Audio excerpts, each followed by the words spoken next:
Добрый вечер. Вы смотрите программу «Якутия в деталях». С вами Ирина Ефимова. В этом году гражданской авиации Якутии исполняется 100 лет. Впервые крылатая машина поднялась в якутское небо 8 октября 1925 года. Это был демонстрационный полет небольшого одномоторного биплана «Сопвич», который носил имя своего создателя, английского авиаконструктора Томаса Сопвича. Одним из первых почетных пассажиров был основатель нашей республики Платон Алексеевич Аюнский. И уже через 6 дней аэроплан совершил полет с одним пассажиром и почтой в Покровск и обратно. С того момента и по сей день гражданская авиация играет особую роль в социально-экономическом развитии нашей республики. До сих пор для большинства населенных пунктов Якутии авиация – это единственный вид транспорта круглогодичного действия. Ну, впрочем, пока нет Ленского моста даже для столицы 2 раза в год. За это время накоплен бесценный опыт пилотирования в экстремальных условиях Крайнего Севера, сформированы уникальные якутские школы летного инженерно-технического состава, которые котируются в авиационной отрасли страны и мира. Говорят, что наших пилотов хантят охотно в другие компании. Об этом и пойдет сегодня разговор в нашей студии. Здравствуйте. Здравствуйте. Ну, предлагаю для начала погрузиться в историю, вот как я немножко начала. Какие были первые шаги авиации, какие были первые самолеты, кто стоял у истоков, вот, про первых пилотах, организаторах. Разрешите, я начну? Да, конечно. Да, вот уже прошло 100 лет со дня основания нашей авиации Якутии, с момента первого полета. Кстати, хочу отметить, что благодаря усилиям, как вы отметили, да, и Платона Алексеевича Аюнского, и Максима Кирилловича Амосова, в 25 году, 8 октября, у нас реализовался и полетел наш первый самолет «Зеленого луга». И получается, в те годы наши руководители, молодые руководители добились до того и видели в то время, что развитие, и экономическое развитие, и в целом нашей республики, она возможна только... Без авиации невозможно. Да, без авиации, да, невозможно. И потом хочу отметить, что такой мощный толчок для развития нашей авиации Якутии, это послужила работа трассы Аляска-Сибирь с 41 по 45 год. И после уже завершения работы этой перегоночной трассы у нас осталось не только аэродромы, это 16 аэродромов у нас осталось, но и вся инфраструктура и транспортные самолеты.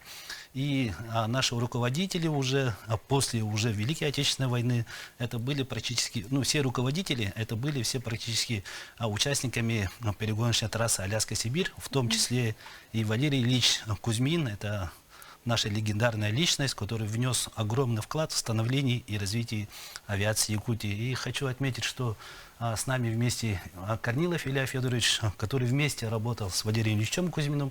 И хотелось бы, конечно, услышать его воспоминания о легендарной личности Валерия Ильича. Вам слово. Так. Я работал в общем, в авиации 1963 года, как закончил Иркутское авиатехническое училище, и нас в то время распределяли, поэтому я в Якутск попал, как положено, где родился, там и пригодился. Вот. В это время командиром объединенного отряда был Валерий Ильич Кузьмин, но он молодых людей, конечно, он встречал, и все рассказывал, как, что, как и в этом нашем авиаотряде делается.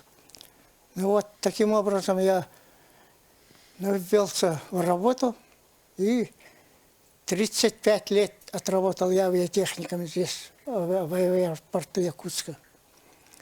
И Валерий Ильич, как человек, очень скромный был, конечно, надо сказать. Он никогда никому голос не поднимал. И самое главное было, когда я работал в ангарах, например, да, там мы с 8 работали, и в это время он уже бывал в нашем ангаре. Все узнавал, все спрашивал, что, как и почему. Вот поэтому он к работе очень строго относился и требовал тоже самое. Вот такой человек был. Мгм. А какой тогда был авиапарк? Ну вот вы как авиатехник, я поэтому вам задам вопрос, Когда я какие начал были работать, самолеты? поршневая авиация была, там Ли-2, Ил-14, потом 66-го года Ан-24, 68-го Ан-12. Вот эти самолеты мне приходилось обслуживать. Ну и все нормально. Мгм. Вообще вот когда, как только авиация появилась, да, в первые годы своего существования, она какие задачи решала? То есть, ну, сразу же гражданские перевозки начались, Нет, доставка перевозки, да. почты. В основном, да, это почтовые перевозки и сообщения. Ну, в то время, да, представляете, что когда не было воздушного транспорта, все перевозилось гужевым транспортом, да, не железные дороги. Ну, у нас в Якутии железная дорога сравнительно недавно появилась. Хочется отметить, что здесь вначале у нас и самолеты были, они небольшие, и притом они гидросамолеты, да, в основном были. Это вот перевозки у нас осуществлялись по маршруту Якутск-Иркутск, ну, в иркутском направлении, и дальше уже, получается, там железнодорожным транспортом. Ну да, самолеты были небольшие и срочные груза, ну, в основном это были почтовые отправления. Ага. Гидросамолет тот, который на воду садится и Ну да, с воды взлетает. Да, с водной поверхности. И с достаточно большими многочисленными пересадками, и самолеты в то время, дальность полета была небольшая, и, естественно, они с дозаправками, с посадками долетали до Иркутска. Мгм. И вот как эта инфраструктура с течением времени развивалась? Аэропорт, когда появился у нас? Ну, аэропорт у нас, ну, в Якутске, можно сказать, развитие нашего вот аэропорта Якутск, она взяла вот именно с момента деятельности трассы Аляска-Сибирь. Это 41 год, город Якутск у нас был центром перегоночной трассы, здесь в Якутске у нас... Надо напомнить, наверное, и был телезрителям, да, базирован- что трасса Алсип – это та трасса, по которой в годы Великой Отечественной войны перегоняли американские самолеты по Ленд-Лизу для фронта, значит, с Аляски, собственно, на фронт через Сибирь. Да, и у нас в Якутске находился штаб перегоночной трассы Аляска-Сибирь, и здесь базировались и основная база, и материально-техническая база, в том числе и по обслуживанию воздушных судов и транспортных самолетов, находилась здесь. И можно сказать, активное развитие нашего аэропорта Якутска это началось с 1941 года. Мгм. Ну и вообще вся отрасль получила вот какой-то Толчок. толчок Да, для развития. для Это развития. вот после уже завершения работы трассы Аляска-Сибирь. И недаром наш город Якутск 3 года назад получил такое высокое звание город трудовой доблести.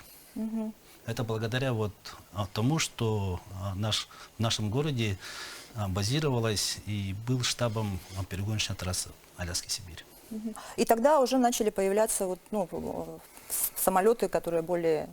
Тогда был создан авиаотряд, правильно? Да, Отдельный. там, передали самолеты, транспортные самолеты, как там Си-47, передали гражданскому воздушному флоту, ну, уже военные, получается, нам оставили, и дальше уже вот благодаря изыскательным работам уже появились новые маршруты, это уже осваивали и Арктику, и там уже аэродромы строились, и можно сказать, что буквально в течение 10 лет практически все населенные пункты, крупные населенные пункты, они были уже обеспечены воздушным сообщением.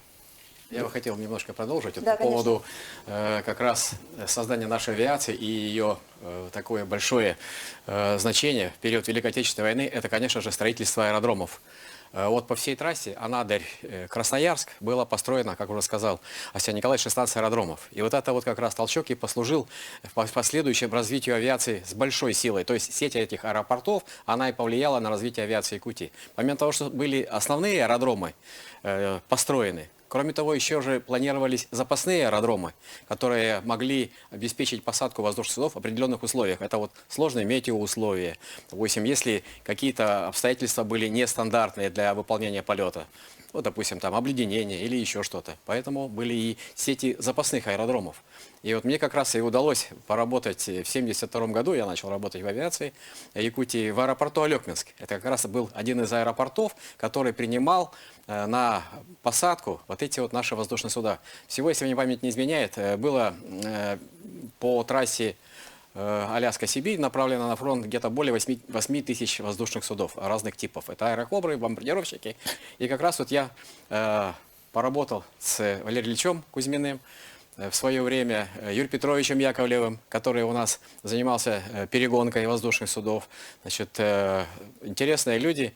И даже Валерий Ильич Кузьмин за мою хорошую работу в Чорапче разрешил мне купить демисезонный летный костюм. Тогда это считалось вообще очень так сильная, вот такая, да, Дефицит. сильная такая форма поощрения. Поэтому я вот поработал тоже с Валерием Ильичем Кузьминым.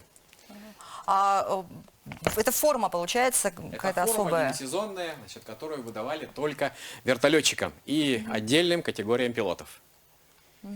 А какие-то истории, может быть, вспомните вот из своего опыта летного? Но у меня не летный опыт, я проработал диспетчером службы движения, диспетчером, ну и посвятил авиации 50 лет. Но таких каких-то особых, допустим, да, случаев, там, чрезвычайных происшествий, оно и не было. Потому что вот как-то авиация Якутии, она вообще-то у нас оказалась безопасной, за исключением там нескольких случаев, которые произошли в Батагае. Но это уже, как говорится, исключение из правил, это уже сложные условия местности горной Батагайского аэродрома. А так, значит, я на своей памяти и не помню, чтобы у нас какие-то были случаи из рук вон выходящие. Да, у нас приземлялся с Уснеры Ил-14. Значит, когда он взлетал в Уснере, значит, на полосе было стадо коров, и он на взлете, значит, одну корову сбил основной стойкой шасси. И когда он приземлялся в аэропорту Якутск, да, была объявлена тревога, значит, у нас определенные службы сработали, но все оказалось нормально. Вот это один случай, который я могу как бы вспомнить за свою жизнь. За все эти годы? Да, ну еще был случай, значит, когда у нас в грозу садился Як-40. Давайте об этом случае вы расскажете после небольшого перерыва. Мы Давайте. прервемся на короткую рекламу. Оставайтесь с нами, не переключайтесь.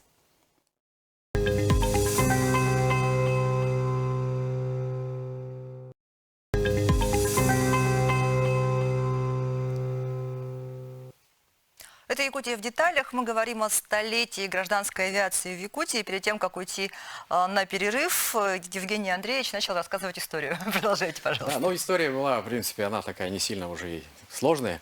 Просто когда садился Як-40, началась гроза, и я когда выглянул в окно на стартовом диспетчерском пункте, то обнаружил, что воздушного судна на полосе нет, и не мог его найти. А потом, когда уже более внимательно пригляделся, хвост данного воздушного судна оказался за щитом ориентира видимости.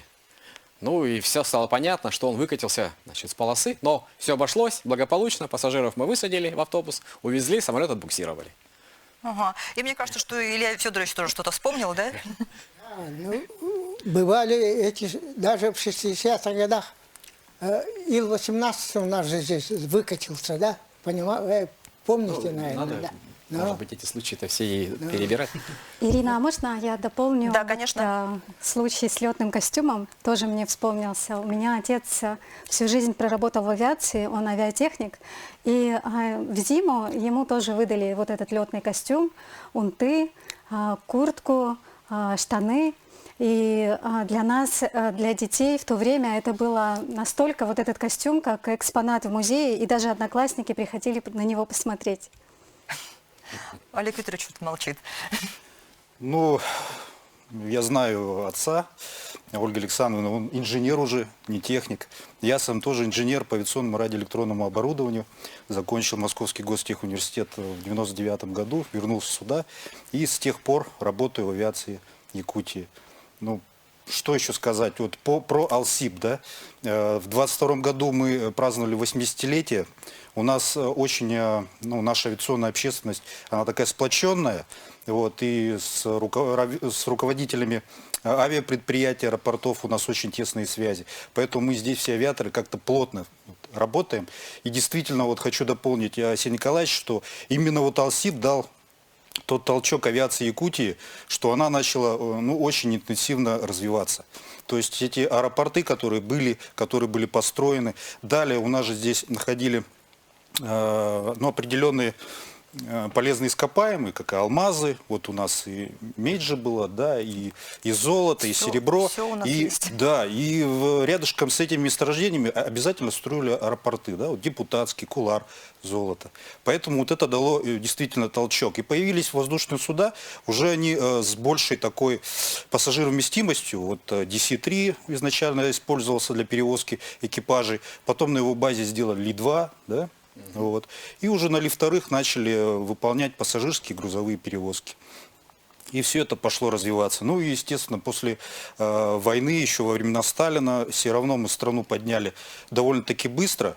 И авиация у нас в республике стала очень сильно развиваться. И самый пик, конечно, это был конец 80-х годов. У нас в Якутском объединенном авиаотряде было 13 Ту-154, Б-2М, 4 Ил-76. Ну сколько Ан-24, Ан-26, Як-40, это даже не передается счету. И все это летало. Ан-12 Все это где-то было, по-моему, Ан-12, за 30. да. Как они, овощные, фруктовые Да. рейсы Средней Азии, Фергану все летали. помнят.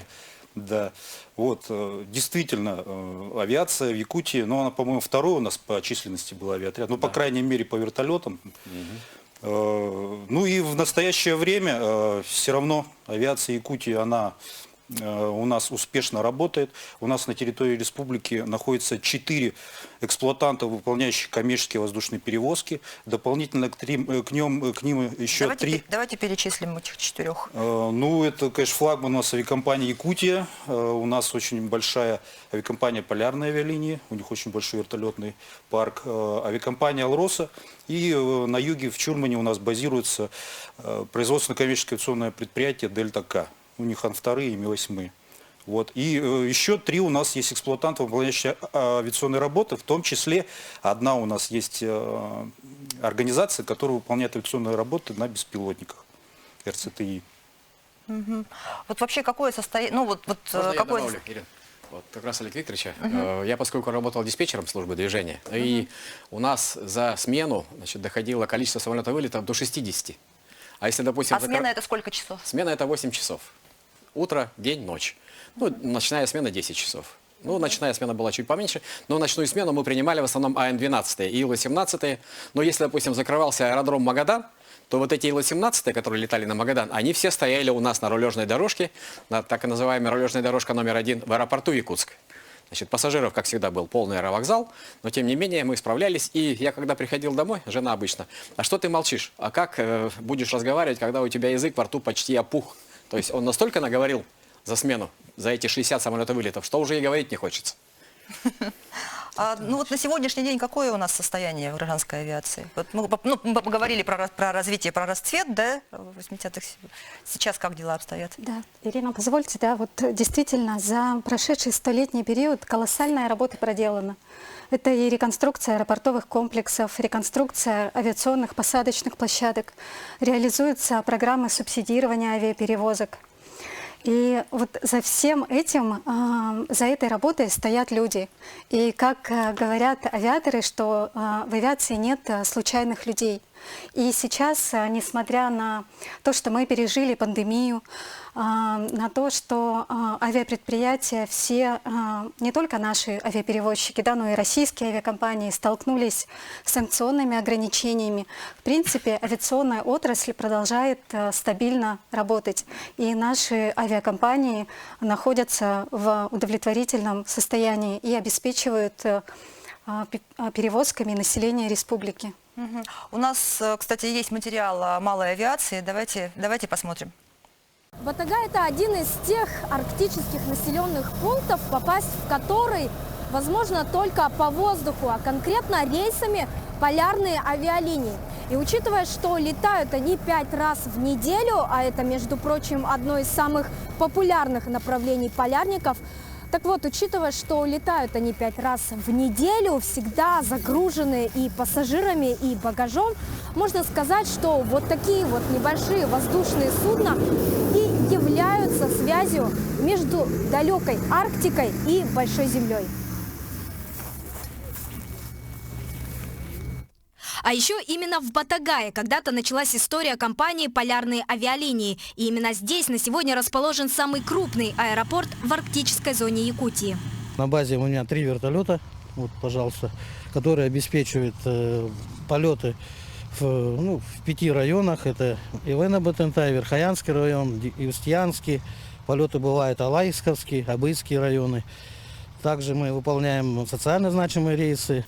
Это и санавиация, и тушение лесных пожаров, и аварийно-спасательные работы. Иван Заборовский отмечает, порой летать приходится и по 3, и по 4 раза в день. Часто услугами местного аэропорта пользуются жители соседних населенных пунктов и даже районов. Летать для них такое же обычное дело, что и пользоваться такси. Например, пилот знаменитого Ан-24 Максим Мукминов так и пришел в авиацию.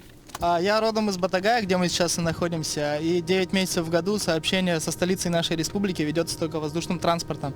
Ну и, соответственно, я с детства очень часто летал на самолетах, так и у меня появилось желание стать частью этой профессии.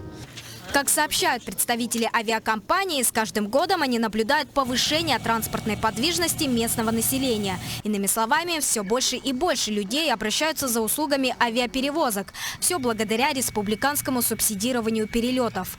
Если, допустим, в ковидный период у нас пассажиропоток был где-то около 125 тысяч пассажиров в год, то уже в прошлом году, в 2024 году, услугами авиакомпании воспользовались более 150 тысяч человек. Из них более 21 тысячи человек воспользовались услугами субсидированных авиаперевозок. Благодаря этой программе сэкономить на билете удается в 2 раза. Стоимость субсидированного перелета составляет порядка 9 тысяч. Сегодня полярники являются самой крупной авиакомпанией региона, обеспечивающей круглогодичное сообщение арктических районов и столицы республики. Работают они с 1997 года, но до сих пор не перестают развиваться и стремиться к новым высотам. Саргалана Неустроева, Илья Сыромятников, Якутск. Ну вот о субсидиях, может быть, подробнее, Ольга Александровна. Да, действительно, из года в год мы реализуем программу субсидирования авиационных перевозок. И это 2 программы субсидирования, которые финансируются из бюджета республики. Первая программа – это арктические направления субсидируются, и второе – это субсидируются внутриулусные социально значимые авиаперевозки. Действительно, как сказали коллеги, эти программы очень востребованы среди жителей республики, и мы на протяжении ряда лет продолжаем работу с федеральным центром. Это очень важная работа по привлечению все-таки субсидий из федерального бюджета для того, чтобы все жители республики могли воспользоваться субсидированными авиабилетами. А насколько, ну вот понятно, что это очень востребовано. Вот у нас, я знаю, что, допустим, субсидии федеральные, да, их нужно ловить, они быстро заканчиваются. А вот с этими северными субсидиями также, да, тоже жители заранее покупают сразу же? Мы всегда... То есть желающих больше, чем субсидий? Желающих, конечно, больше, потому что за время реализации программ мы поняли, что население хочет летать, но действительно хочет летать по доступным тарифам. И всегда мы информируем население, оповещаем, что открываются субсидии, люди уже знают, готовятся и, в принципе, стараются приобретать билеты заблаговременно. И вы упомянули также вот пандемию коронавируса, да, 5 лет прошло, как это повлияло на работу якутской авиации или никак не повлияло? Смотрите, в то время, да, вот, когда пандемия началась еще в 2020 году, были, конечно, сложности и по части обеспечения безопасности для наших пассажиров, были такие серьезные. Принимали, в то время я как раз работал в авиакомпании «Якутия», мы принимали такие беспрецедентные меры для обеспечения именно санитарной безопасности для наших пассажиров. Мы перешли уже к тому времени, адаптировались к удаленной и дистанционной работе, но несмотря на все вот эти ограничения, мы обеспечивали и вывоз, и наших пассажиров. Я помню, что вот вывозили пассажиров с Талакана, я помню, да, такие сложные были, оперативно все отрабатывали. С Филиппин даже вывозили наших граждан, это наша авиакомпания «Якутия». Вот, были такие сложные сложные моменты, да, когда мы вместе с коллегами решали такие, можно сказать, нестандартные случаи. Но, опять же, я хочу отметить, что у нас в авиакомпаниях, в аэропортах работают настоящие профессионалы. Это энтузиасты своего дела, которые и даже в таких нестандартных, внештатных ситуациях они обеспечивают и безопасность полетов, и, конечно, и транспортную доступность для наших граждан. Давайте прервемся на пару минут. Оставайтесь с нами, не переключайтесь.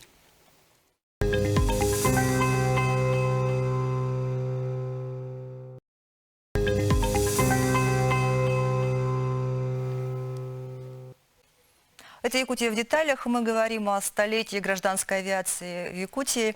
Вам слово. В дополнение к словам Асия Николаевича хотелось сказать, что вот в 2023 году перед нами правительство Российской Федерации ставило перевести 100 миллионов пассажиров после пандемии и санкций. Мы их перевезли даже больше. В прошлом году нам такой задачи не ставили, но было перевезено 107 миллионов пассажиров. То есть в прошлом году был очень большой поток, ну и процентное соотношение по увеличению перевозок.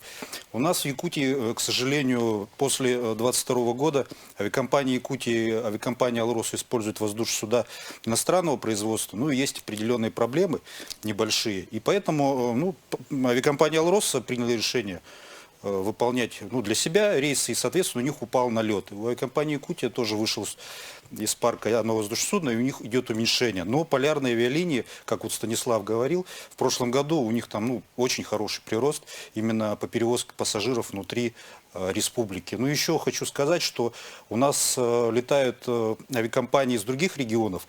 И, наверное, вы все знаете, что в прошлом году, в ноябре, через аэропорт Якутск был перевезен впервые в жизни 1 миллионный пассажир. То есть идет кратное увеличение. Наши люди очень хорошо летают. Но миллионный пассажир за год это получается. За год, да. За год, да. А какие перспективы вот у отрасли? Ну, давайте я, наверное, Да, скажу, конечно. Потому что я как бы в курсе. Ну вот у нас в этом году планируется приобрести 2 вертолета Ми-8 МТВ новые авиакомпании «Полярная авиалиния», 1 «Алроса».